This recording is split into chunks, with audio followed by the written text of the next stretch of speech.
सूरदास जी ने अपने पद में लिखा है कि जब 2000 वर्ष प्रारंभ होगा, ऐसा योग बनेगा कि पूरब पश्चिम उत्तर दक्षिण चारों दिशा से काल आक्रमण करेगा। लेकिन उसी पद में सूरदास जी कहते हैं भक्ति की बेल बढ़े। बीच में एक समय ऐसा आएगा 50 साल के लिए, 60 साल के लिए, कि भक्ति की बेल बढ़ेगी। उन 50 सालों में जो जो जन्म लेकर के किशोरी जी का नाम आश्रय ले लेंगे, बस वही मुक्त होंगे और कोई मुक्त नहीं होगा। हम उस काल में हैं अभी। मुझे वो पूरा पद मिलेगा तो मैं सुनाऊंगा।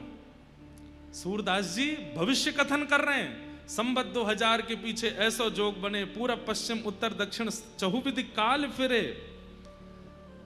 और उसी बीच में जब काल अपना कलयुग अपने पैर पसार रहा होगा, तब बीच में भक्ति की बेल बढ़े। ये कोविड के बाद भक्ति बढ़ रही है। और इस बेल का आश्रय जितने, बेल क्या होता है, वो ऐसे चढ़ती है ऊपर। उस बेल के आश्रय में जो वृक्ष आता है ना, वो वृक्ष अत्यंत आनंदित हो जाता है, क्योंकि उसका जो रूखापन है, वृक्ष की जो बीच की हिस्सा होता है वो सूखा होता है, वो इतना सुंदर नहीं होता। पर उसमें जब बेल चढ़ जाती है तो उसकी सुंदरता निखर आती है। काटने वाला व्यक्ति भी उस वृक्ष को नहीं काटता जिसमें बेल चढ़ी होती है, क्यों सुंदर लग रहा है, इसको क्यों काटें। ऐसे बोले कि भाई जब काल फिर रहा होगा चारों ओर, सबको काटेगा, लेकिन जब भक्ति की बेल में लदे हुए किसी वृक्ष को देखेगा, उसकी सुंदरता देख के काल उसे छोड़ देगा, उस पर आक्रमण नहीं करेगा। भक्ति की बेल फैल रही है। जितने बालक, जितने युवा, जितने जन इस बेल के आश्रय में आ जाएंगे, कलयुग से बच जाएंगे। नहीं तो इस संसार में बचने का और कोई साधन नहीं। धीरे धीरे सब मीराबाई के होते चले गए। कहां तक कहें, वो जो ननद थी मीराबाई की, जो सबसे ज्यादा चिढ़ती थी उनसे, अब उसको भी मन में तनिक तनिक विश्वास होने लगा कि ये तंत्र नहीं हो सकता, ये मंत्र नहीं हो सकता। तंत्र भी कुछ समय तक चलता है, हमेशा नहीं चलता। जो तंत्र मंत्र जानते हैं उनका भी ज्यादा दिन बोलबाला रहता नहीं।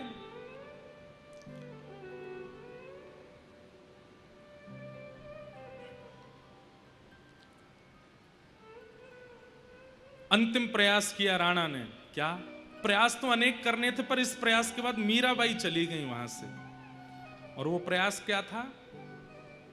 एक वैद्य को बुलाया और वैद्य से कहा, कोई ऐसा विष है जिसकी एक बूंद जीभ पे जाते ही व्यक्ति मर जाए? बोले महाराज है, लेकर के आओ। लेकर के विष आए, स्वर्ण के पात्र में रख करके, और अपने कुछ सैनिकों से कहा तिलक फोटा लगा करके तैयार होकर, जैसे मीरा के भक्त घूमते हैं वैसे ही बन करके जाओ, और उससे कहना जगन्नाथपुरी से जगन्नाथ भगवान का चरणामृत आया है, ले लो। कालकूट विष जिसकी सुगंधी भी अगर ले लें तो प्राण निकल जाएंगे, वो विष लेकर के मीराबाई के पास गए। और जैसे ही मीराबाई के पास पहुंचे, बाई साहब अपने ठाकुर जी की सेवा कर रही थी, किसी ने कहा, बोले जगन्नाथ भगवान का चरणामृत आया है, ले लीजिए। भाई साहब तुरंत उठ करके गई, बोले अरे चरणामृतरो नेम हमारो, ये तो नियम है मेरा कि चरणामृत और प्रसाद कहीं से भी आता है सबसे पहले मीराबाई लेती हैं, उसमें विलंब नहीं करती। और ये नियम भी है, किसी भी तीर्थ का, धाम का, कहीं का भी प्रसाद आवे, प्रसाद आते ही उसको स्वीकार करना, उसको तुरंत पाना चाहिए, तुरंत खोलो पालो।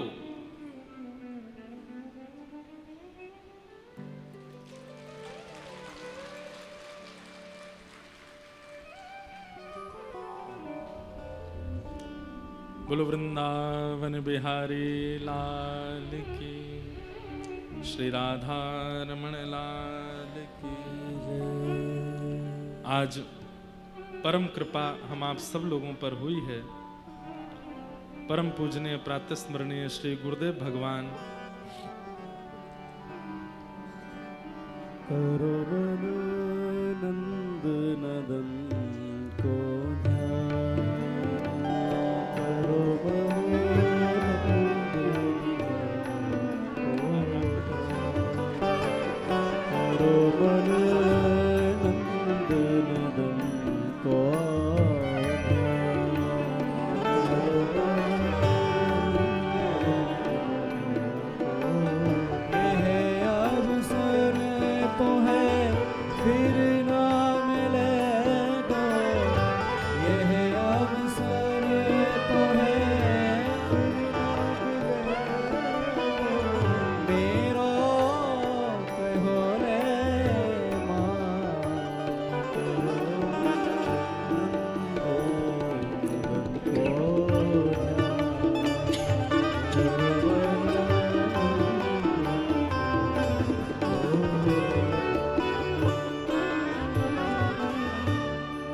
पूजनीय प्रातः स्मरणीय हमारे श्री गुरुदेव भगवान पूज्य पिताजी महाराज आज कृपा करके चंडीगढ़ पधारे हैं। आप सब चंडीगढ़ के वृंदावन निवासियों की ओर से पूज्य गुरुदेव भगवान को प्रणाम। दिल्ली में कथा विश्राम करके कल आज पूज्य गुरु जी यहाँ पधारे। हमारा सौभाग्य है बंधुओं। कभी कभी मन में एक बात आती है और बाईसा का चरित्र कहते कहते तो बार बार आती है कि ठाकुर जी ने बाईसा के पास उनकी भक्ति की अनुकूलता प्रकट करने वालों को रहने नहीं दिया। पहले राव दूधा जी को दूर किया, उसके बाद राणा भोज को, कुंवर राज भोज को भी दूर कर दिया। मीराबाई अकेली भक्ति करती हैं।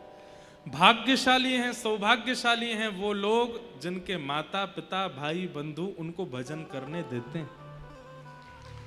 और उन भाग्यशालियों में एक नाम हमारा भी है। हमारे पूज्य गुरुदेव भगवान, हमारे पूज्य पिताजी महाराज। आपने कभी नहीं कहा हमसे कि कथा करनी है तुमको। हमारे पिताजी माताजी तो सोचते थे ये बड़े होकर के या तो गायक बनेगा, गायक नहीं बनेगा तो कोई व्यापार करेगा, बिजनेसमैन बनेगा, कुछ पढ़ लिख के कुछ बन जाएगा। पिताजी ने कभी नहीं कहा, झूठ में भी नहीं बोला कि तुमको कथा करनी।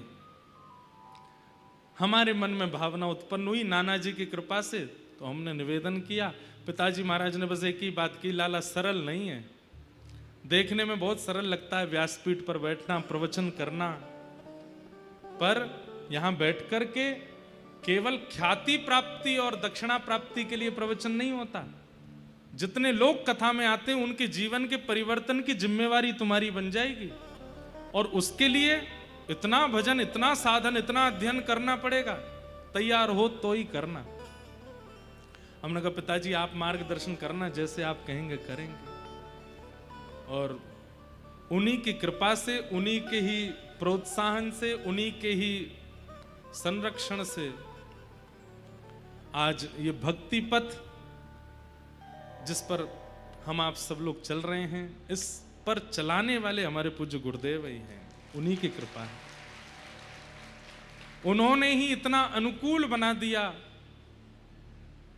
हमारा मिलना नहीं हो पाता मेरा और पिताजी का बहुत दिनों तक। अब इतने व्यस्त, आपकी भी कथा मेरी भी कथा, अब तो हम कथाओं में ही मिलते हैं। या तो आपकी कथा में मैं पहुंच गया या मेरी कथा में आप आ गए। एक परिवार के लिए, सांसारिक परिवार के लिए बहुत मुश्किल होता है कि एक ही पुत्र है और वो भी घर में ना रहे, बाहर ही रहे। लेकिन ऐसे में भी पूज्य गुरुदेव भगवान ने बहुत अनुकूलता प्रकट की। जैसे तुम चाहो वैसे कथा करो, जैसे तुम। हमने कितनी कथाएं तो अपने पैसा लगा करके ही की हैं। क्योंकि यजमान जी चले गए तो पिताजी से ही मांगते थे, पिताजी उस कथा के यजमान जी चले गए, हमको ही पेमेंट करना। पिताजी बोले भाई बहुत बढ़िया कथा कर रहे हो। लेकिन कभी ऐसे नहीं कहा। प्रारंभिक समय में बहुत कुछ सहा, देखा। पूज्य पिताजी ने बहुत अनुकूलता प्रकट की।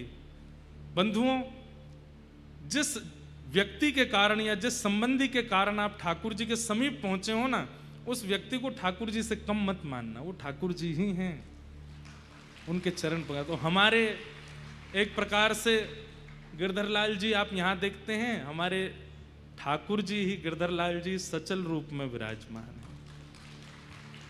उन्हें हम बारंबार प्रणाम करते हैं। मीराबाई का चरित्र चल रहा है। पूज्य गुरुदेव भगवान को भी संभवतः पता तो नहीं है, पर गत वर्ष यहाँ वचन दिया था कि मीरा चरित्र सुनाएंगे। तो श्रीमद् भागवत के संपुट के साथ मीरा चरित्र चल रहा है। तो मीराबाई का भी चरित्र कह रहे हैं। और फिर आज नंदोत्सव भी है। बाईसा जैसे ही वृंदावन पहुंचेंगी तो फिर हम नंदोत्सव मनाएंगे। तो राणा ने एक वैद्य को बुलाया और वैद्य को बुला करके कहा, बंधुओं आप इस प्रसंग से क्या समझ रहे हैं? ठाकुर जी के भजन में और ठाकुर जी की सेवा के प्रति विश्वास में कितनी क्षमता है।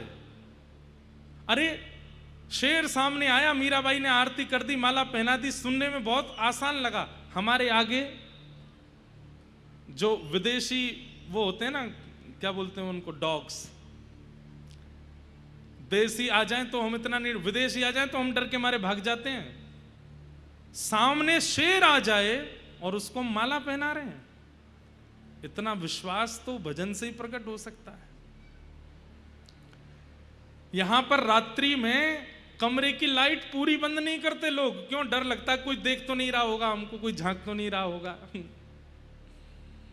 एक बार कोई घर आया था हमारे, तो ऐसे ही मजाक किया मैंने। हमने कहा तुम कहाँ सोने जा रहे हो? रात में 12-1 बज गए। तो मैंने कि सुनो, सो जाना चुपचाप और कुछ मत करना। बोले क्यों, क्या बात है? मैंने कहा नहीं, बस सो जाना और कुछ मत, और सुनो पहले ही वॉशरूम हो लेना। वो और डर गया, ऐसा क्या है? मैंने कहा बस सो जाना, बाकी तुम खिड़की की तरफ मत देखना। बोला मैं जा ही रहा हूं यहां से, मुझे नहीं रहना, इतना क्यों डरा रहे हो? हम तो इतने डरपोक लोग हैं। लेकिन भाई साहब भूत बंगले में जाकर के भूतों का उद्धार कर आई, कैसे? भजन का बल, विश्वास। भजन केवल दिन रात गाने मात्र से नहीं होता। भजनानंदी कितनों का कल्याण करता है, तब समझो कि वो भजन करता है। उसकी उपस्थिति कल्याण कर दे। राणा ने एक वैद्य से कहा, ऐसा कालकूट विष बनाओ कि जिसको पीते ही प्राण निकल जाएं। और वो विष ले जाकर के जगन्नाथ जी का चरणामृत बता करके मीराबाई को दे दिया। जैसे ही मीराबाई को वो विष दिया, सब लोग इधर देखो, यहां देखो, कथा सुनो।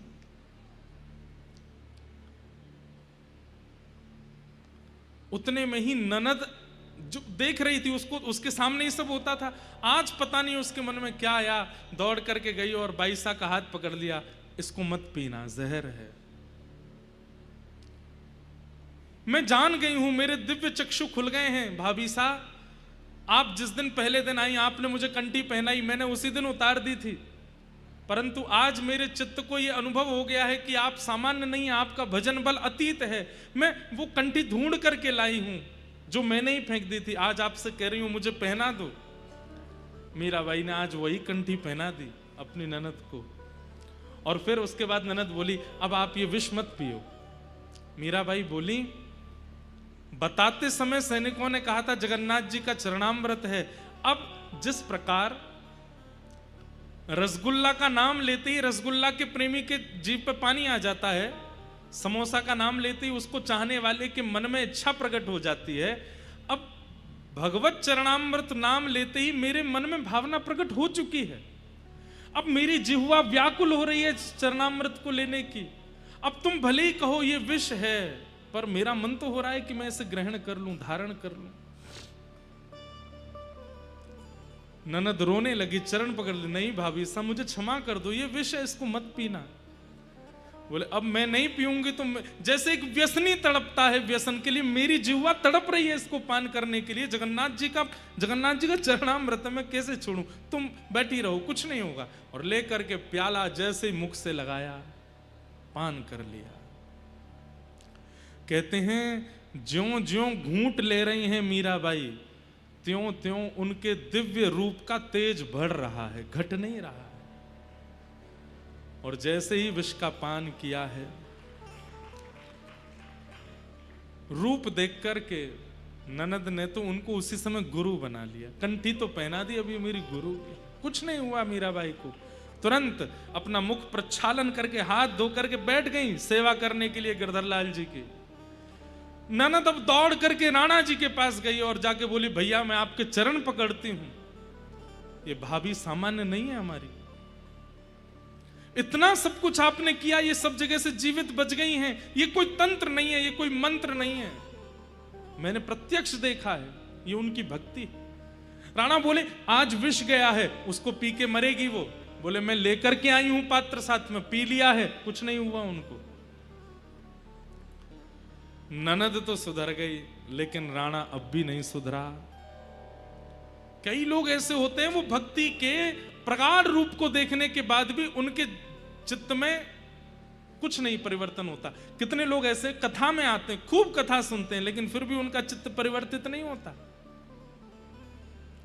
हमारे पूज्य नाना जी कहते थे, बोले भैया करंट निकला है तो सारे बल्ब जलेंगे, लेकिन जो फ्यूज होगा वो ही नहीं जलेगा। जो अंदर से ही फ्यूज बैठा है वो नहीं जल सकता। मीराबाई की भक्ति के करंट से पूरा मेवाड़ प्रज्वलित होने लगा, लेकिन राणा अभी भी प्रज्वलित नहीं है, फ्यूज है भीतर से। मतलब इतना पाप है उसकी आत्मा और चित्त में कि वो मीराबाई को सन्मुख देखने के बाद भी उस पर कोई असर नहीं हो रहा।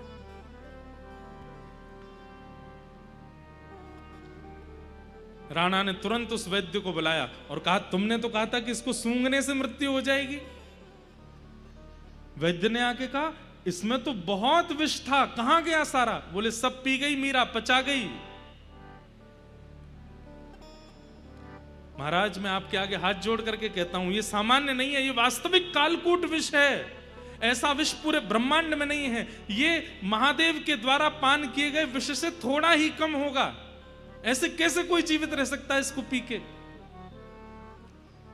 तो राणा बोले, एक काम करते हैं, ये एक बूंद बचा है, इसको तुम चाट लो। अगर तुमको कुछ नहीं हुआ तो तुम्हें मान जाऊंगा कि ये विष नकली था, और तुम्हें कुछ हो गया तो मान जाएंगे कि असली था। वैद्य बोला, मतलब अगर चाट के मैं नहीं मरा तो आप मार दोगे, और चाट के मर गया तो मरना ही है, मतलब दोनों तरफ से मुझे मरना है। बोले, हाँ यही समझो। ये एक बूंद लेकर के अगर तुम नहीं मरे तो मान जाएंगे कि विष नकली था, तो तुम्हें हम मारेंगे, और इस विष का पान करते ही मर गए तो समझ जाएंगे कि असली है। निश्चित ही मीरा में ही कोई कमाल होगा। वैद्य समझ गया कि मेरी मृत्यु तो निश्चित है, बिना चाटे क्यों प्रस्तुत करता रहूं? अरे मीरा ने मुख लगाया है इस पात्र को, उनका प्रसाद बन चुका है ये, इसको पान करके मेरी मृत्यु हो जाए, कम से कम अधोगति तो नहीं होगी। और उस एक बूंद विष को जैसे ही वैद्य ने अपनी जिह्वा पर धारण किया, पूरा शरीर कंपायमान होने लगा, नील पड़ गया, मुख से झाग निकल पड़े और वैद्य की मृत्यु हो गई। वैद्य तो मरा, और उस वैद्य के शव को उसके घर पहुंचाया। छोटे छोटे बच्चे थे उस वैद्य के।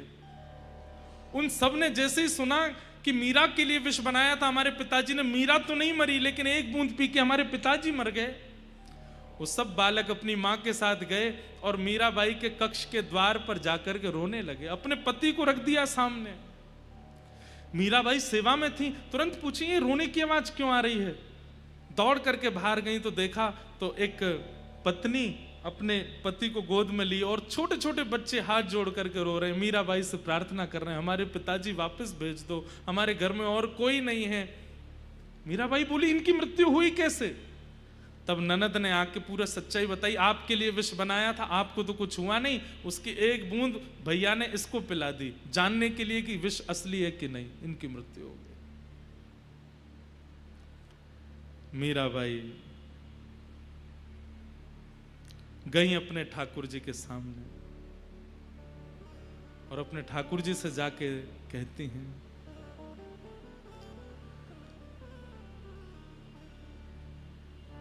हरि अधम उदाहरण मारो हरि, हरि ही अधम उदाहरण। गज बूढ़त अरज सुन धावा, गज बूढ़त अरज सुन धावा, भगता कष्ट निवारण, भगता कष्ट निवारण। हे गिरधर, आज तक मैंने आपसे कोई याचना नहीं की, मीराबाई ने आज तक प्रार्थना नहीं की है गिरधर लाल जी से, आज पहली बार कर रही हैं। हमेशा केवल रूप के लिए गाया होगा, हमेशा केवल कोई अपने मन का भाव गाया होगा, पर ठाकुर जी से आज पहली बार कुछ मांग रही हैं मीराबाई। एक गज ने आपको पुकारा था, उसकी अरज सुनते ही आप अपने गरुड़ पर बैठ करके उसका उद्धार करने के लिए गए थे।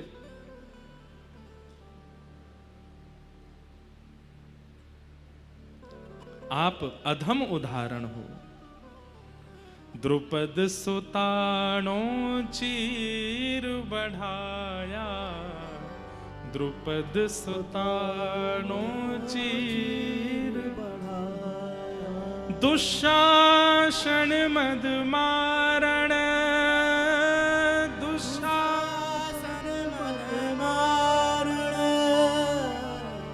प्रहलाद पर तज्ञा राखी, प्रहलाद पर तज्ञा राखी।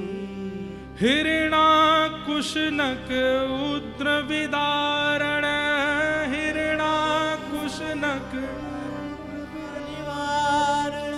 मां सुन हरि अमल दुख हारण, मां सुन हरि अमल दुख हारण। थेरख पत्नी कृपा पायो, थेरख पत्नी विप्र सुदामा विपति विदारण, विप्र सुदामा विपद विदारण। मीरा रे प्रभु अर्जी मारी, मीरा रे प्रभु अर्जी मारी। मीरा रे प्रभु अर्जी मारी, मीरा रे प्रभु अर्जी मारी। अब अमेर कुण कारण, हाँ अब अमेर कुण कारण। मारा हरि अधम उदाहरण, मारा हरि अधम। हे नाथ, आपको गज ने पुकारा, आप उसकी रक्षा के लिए पहुंच गए। द्रुपद सुता भरी सभा में निर्वस्त्र हो रही थी, आप वस्त्र को बढ़ाने पहुंच गए। अबला नारियों ने भौमासुर के यहां से आपको पुकारा, तो आपने भौमासुर का वध करके उन अबला नारियों को स्वीकार करके उनसे विवाह किया। आज ये मीरा आपको पुकार रही है, तो फिर इतनी देर क्यों कर रहे हैं? इस वैद्य का क्या दोष है? इन बालकों, ये बालक निर्दोष हैं, ये मां निर्दोष है, अपने पति के लिए रो रही है, अपने ये बच्चे अपने पिता के लिए रो रहे हैं। अब देर मत करो गिरधर, कृपा करो। और तुरंत मीराबाई के मन में पता नहीं क्या स्फूर्ति आई, ठाकुर जी का चरणामृत वहां रखा था, अपने गिरधर लाल जी का चरणामृत लेकर के गई और ले जा करके नील पड़ा है उस वैद्य का शरीर, मुख से झाग निकले हैं। मीराबाई ने अपने हाथ से उसका मुख खोल करके जैसे ही ठाकुर जी का चरणामृत पधराया है, चरणामृत धारण कराते ही सारा शरीर सामान्य होने लगा, नीलिमा दूर होने लगी और धीरे धीरे श्वास चलने लगी, धीरे धीरे नेत्र खुले और वो वैद्य जीवित हो गया, उठ करके बैठ गया। और उसी समय पूरा मेवाड़ जय जयकार करने लगा, भक्तिमती मीराबाई की जय हो, मीराबाई की जय जयकार होने लगी। पर मीराबाई ने इस घटना के बाद 3-4 दिन के लिए अपने आप को एकांत में बंद कर लिया, किसी से ना मिलती है, ना जुलती है, ना किसी को देखती हैं। एकांत में बैठी बैठी अपने गिरधर से कहती हैं, मुझ तक पीड़ा थी, मैं सह रही थी, पर अब मुझसे पीड़ा दूसरों को तक जा रही है, ये मुझसे सहन नहीं हो रहा। मैं केवल इसलिए निर्वहन कर रही थी इस परिवार का क्योंकि मैंने वचन दिया था कुंवर भोज को कि आप चले जाएंगे, पर आपके बाद भी मैं रह करके अपने गिरधर लाल जी की सेवा करके यहाँ के लोगों को भक्त बनाऊंगी। केवल अपने वचन का निर्वहन कर रही थी मैं, पर मेरे कारण जब इतने लोगों को पीड़ा हो रही है तो मैं नहीं रह सकती। लेकिन मैं कैसे जाऊं? बंधुओं, भक्ति की स्थिति देखिए, मीराबाई अपनी इच्छा से जा भी नहीं रही हैं, कोई संत आज्ञा करेंगे तो ही मैं जाऊंगी। आज तक मीराबाई ने कभी त्याग करने का, इतनी पीड़ा, इतना कष्ट, इतनी विपत्ति, इतना संकट सब सहती रही मीराबाई, लेकिन आज मन में विचार करने लगी कि अब ये पीड़ा मुझ तक नहीं है, मुझसे औरों तक जा रही है, अब मैं क्या करूं? तब मीराबाई ने गोस्वामी तुलसीदास जी को पत्र लिखा और अपनी सारी स्थिति लिख करके बताई, मुझे क्या करना चाहिए ऐसी परिस्थिति में। राणा दिन प्रतिदिन कुछ ना कुछ करते हैं, मैं क्या करूं?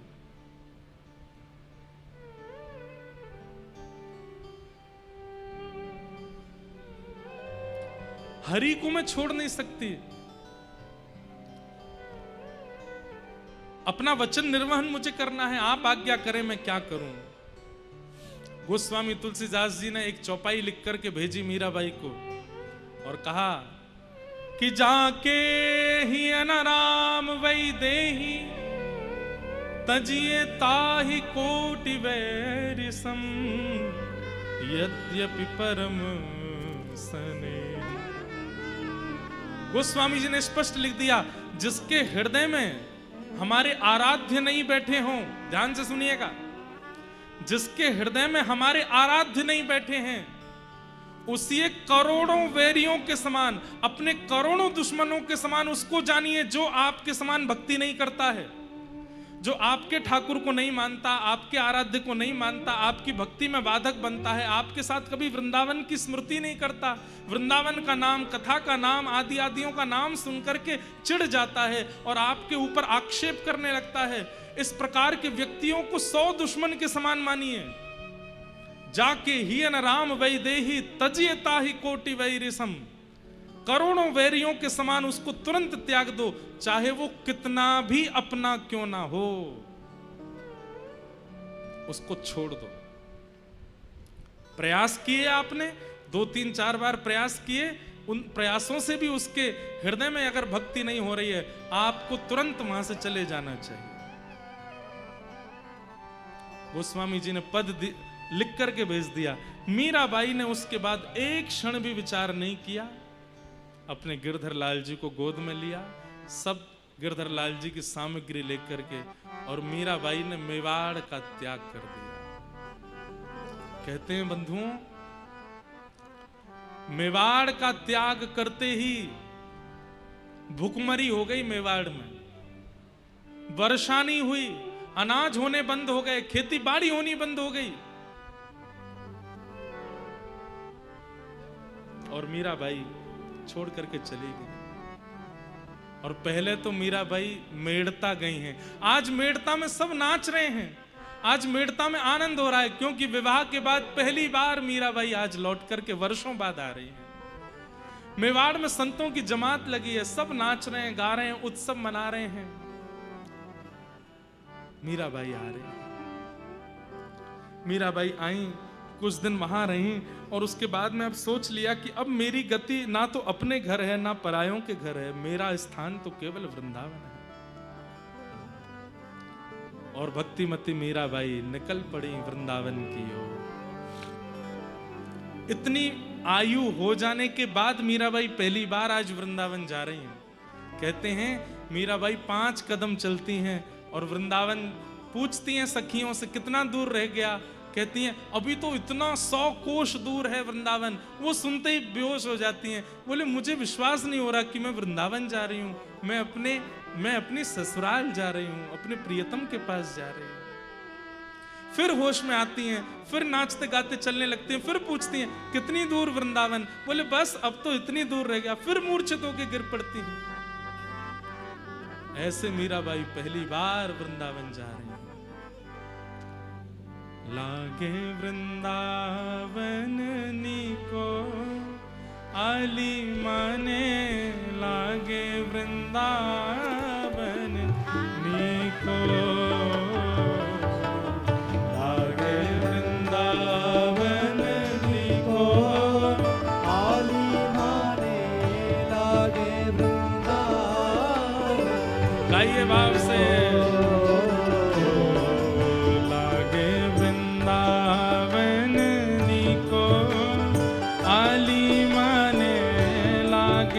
वृंदावन नीको, लागे वृंदावन नीको आली माने, लागे वृंदावन। आली माने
ये तो प्रसिद्ध है कि हम कथा में कहते हैं लाइट गई तो समझो ठाकुर जी आ गए।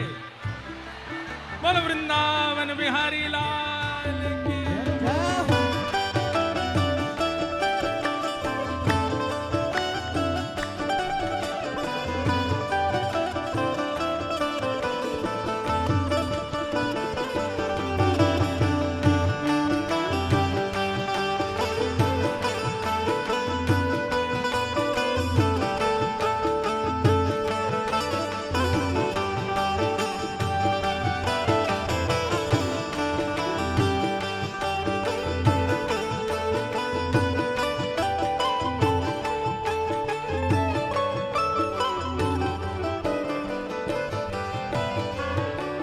घर घर तुलसी ठाकुर सेवा, घर घर तुलसी ठाकुर सेवा, घर घर तुलसी ठाकुर सेवा, घर घर तुलसी ठाकुर सेवा। ओ दर्शन गोविंद जी को आली माने लागे वृंदावन को। दर्शन गोविंद जी को आली माने लागे वृंदावन। ओ लागे लागे वृंदावन निको आली माने लागे वृंदावन निको। लागे वृंदावन निको आली माने लागे वृंदावन। और कैसा है वृंदावन?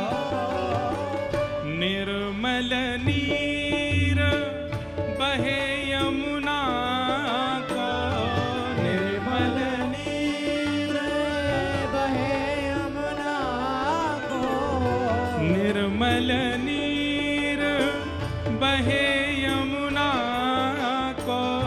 निर्मल नीर बहे यमुना और भोजन दूध दही को आली माने लागे वृंदावन निको। भोजन दूध दही को आली माने लागे वृंदावन। लागे लागे वृंदावन निको आली माने लागे वृंदावन लिको। लागे वृंदावन निको आली माने लागे वृंदावन।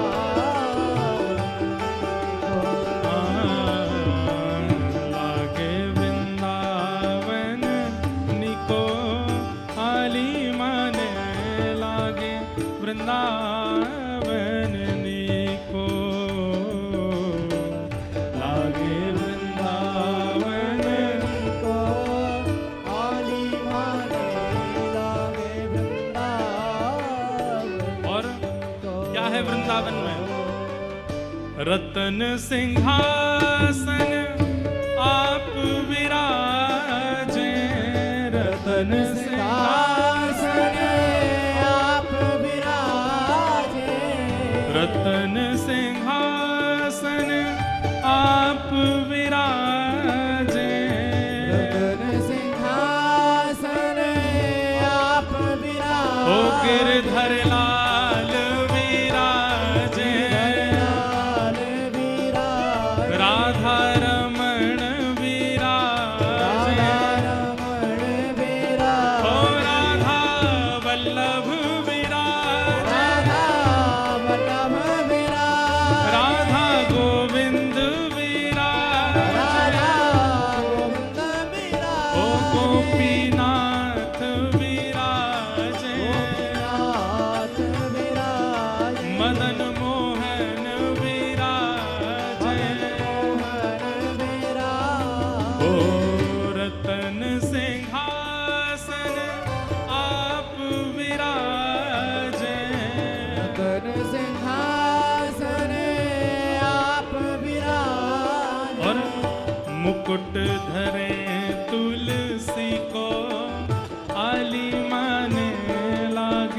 वृंदावन को मूड धरे तुलसी को आली माने लागे वृंदावन हेनी को लागे वृंदावन को आली माने लागे वृंदावन को लागे वृंदावन को आली माने और वृंदावन जैसे जैसे वृंदावन पास आता है ना तो मीराबाई को चिंता हो रही है। क्यों? अभी वृंदावन इतना दूर रह गया, कहीं मेरे प्राण चले गए तो, कहीं मेरी श्वास रुक गई तो, कहीं मेरी मृत्यु हो गई तो। ठाकुर जी से हाथ जोड़ के प्रार्थना करती हैं, बस इन प्राणों को तब तक बचा लीजिए जब तक वृंदावन आता नहीं है। और मीराबाई गाने लगती हैं, ओ थारी नौकरी में चूक कोनी, राखू मारा सांवरिया, राखू मारा सांवरिया, चाकर राखो जी। हे सांवरिया माने चाकर राखो जी, हे गिरधारी माने चाकर राखो। ओ थारी चाकरी में चूक कोनी, राखू मारा सांवरिया, राखू मारा सांवरिया, चाकर राखो जी। हे गिरधारी माने चाकर राखो जी, हे बनवारी माने चाकर राखो जी। हे बनवारी माने चाकर राखो जी। मैं वृंदावन जाके क्या करूंगी? चाकर रहसूं, बाग लगासूं, नित उठ दर्शन पासूं। चाकर रहसूं, बाग लगासूं। उठ दर्शन पास। ये मारवाड़ी भाषा है, मीराबाई की अपनी भाषा है, इसमें गाओ। चाकर रहसूं, बाग लगासूं, नित उठ दर्शन पासूं। चाकर रहसूं, बाग लगासूं, नित उठ दर्शन पासूं। हे वृंदावन री कुंज गलिन में, वृंदावन री कुंज गलिन में, हाँ वृंदावन री कुंज गलिन में, वृंदावन री कुंज गलिन मैं तो हरि की लीला गासूं, मैं तो हर की लीला गासूं। ओ थारी चाकरी में चूक कोनी, राखू मारा सांवरिया, राखू मारा सांवरिया, चाकर राखो जी। हे गिरधारी माने चाकर राखो जी, हे बनवारी माने चाकर राखो जी। ओ बनवारी माने चाकर राखो। श्री राधा रमण लाल की जय हो।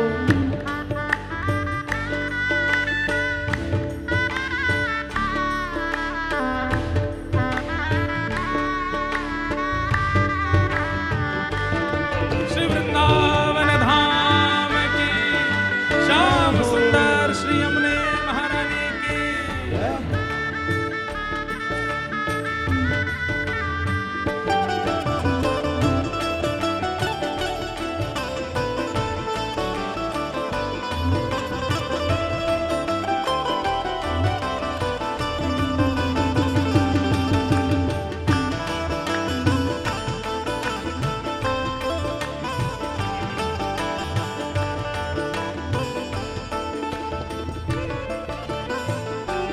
हे मोर मुकुट गल पीता, हाँ मोर मुकुट पीतांबर सोहे, गल वैजंती माला।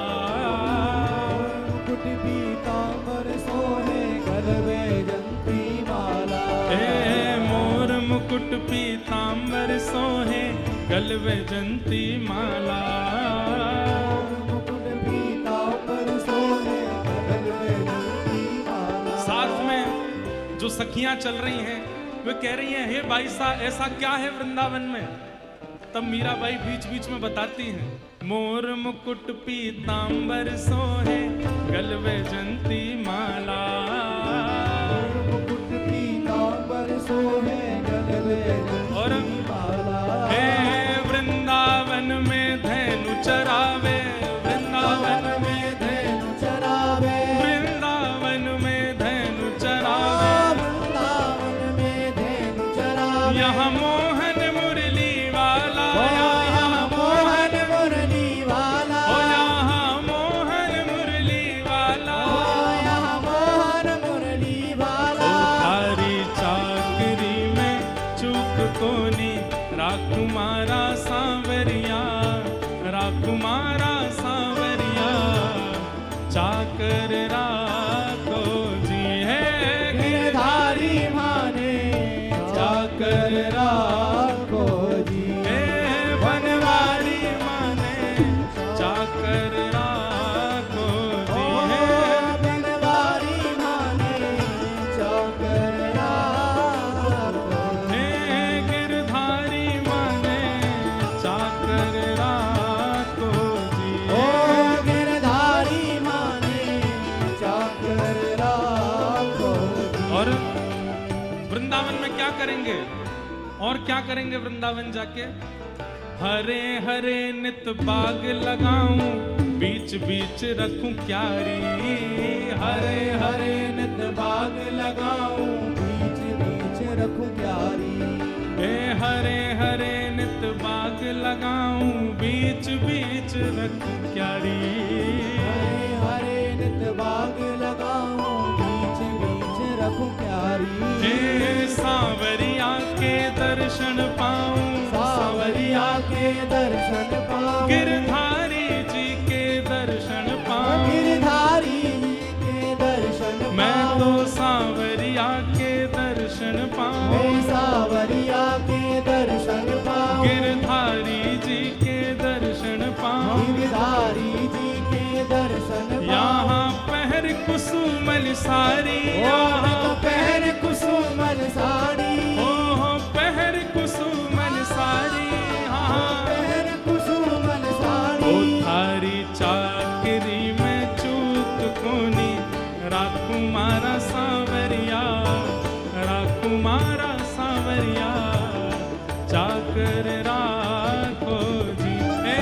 गिरधारी माने चाकर राखो जी। हे गिरधारी माने चाकर राखो जी। गिरधारी माने चाकर राखो जी। हे बनवारी माने चाकर राखो जी। बनवारी माने चाकर राखो। और अंत में कहती है, हे मीरा के प्रभु गहर गंभीरा, सदा रहो जी धीरा। मीरा के प्रभु गहर गंभीरा, सदा रहो रे धीरा। हे मीरा के प्रभु गहर गंभीरा, सदा रहो जी धीरा। मीरा के प्रभु गहर गंभीरा, सदा रहो रे धीरा। मीराबाई चलती जा रही है, इतनी मूर्छा आ रही है, बार बार सोच, जैसे सुनती हैं कि वृंदावन इतनी दूरी पर है, वृंदावन थोड़ी दूरी पर है, जैसे सुनती है मूर्छित हो जाती है। तो अब सखियां बोली, अब इनको बताना नहीं है कि वृंदावन कितना दूर है, नहीं तो ये मूर्छित हो जाएंगे। चलते चलते नाचते गाते गाते गाते इतने में ही यमुना के तट वृंदावन मीराबाई पहुंच गए। लेकिन किसी ने बताया नहीं कि ये वृंदावन है। लेकिन जैसे ही मीराबाई पहुंची, तुरंत द्रुत गति से नृत्य करने लगी। सखियां बोली, क्या हुआ? बोले, हम वृंदावन आ गए। किसने बताया आपको कि हम वृंदावन आए हैं? आहा, मीराबाई बता रही हैं। बोले, तुमने तो नहीं बताया कि वृंदावन आ गया, तुमने तो मुझे खबर करी नहीं। पर आधी रात प्रभु दर्शन दीना, आधी रात प्रभु दर्शन दीना। आधी रात प्रभु दर्शन दीना। आधी रात प्रभु दर्शन दीना। श्री यमुना जी के तीरा प्यारी, यमुना जी के तीरा। श्री यमुना जी के तीरा।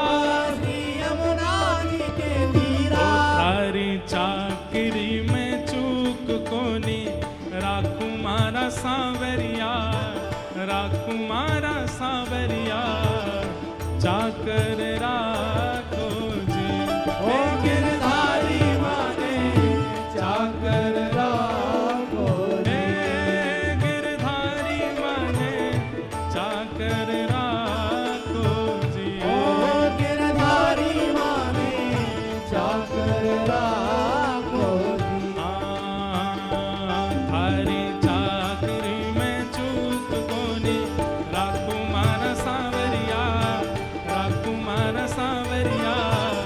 चाकर राखो जी। है गिरधारी माने चाकर राखो जी। हे बनवारी माने चाकर राखो जी। ओ बनवारी माने चाकर राखो जी। हे गिरधारी माने चाकर राखो जी। ओ गिरधारी माने चाकर राखो। मन चल वृंदावन धाम, मन चल वृंदावन धाम, रटेंगे राधे राधे नाम, मिलेंगे कुंज बिहारी, ओढ़ के कामरकारी, मिलेंगे कुंज बिहारी। ओढ़ के कामरकारी। हाँ मिलेंगे कुंज बिहारी, ओढ़ के कामरकारी, मिलेंगे कुंज बिहारी। ओढ़ के कामरकारी। हे प्रात होत हम श्री यमुना जी जाएंगे। रात होत हम श्री यमुना जी जाएंगे। प्रात होत हम श्री यमुना जी जाएंगे। रात होत हम श्री यमुना जी जाएंगे। हे कर स्नान हम जीवन सफल बनाएंगे। हरे स्नान हम जीवन सफल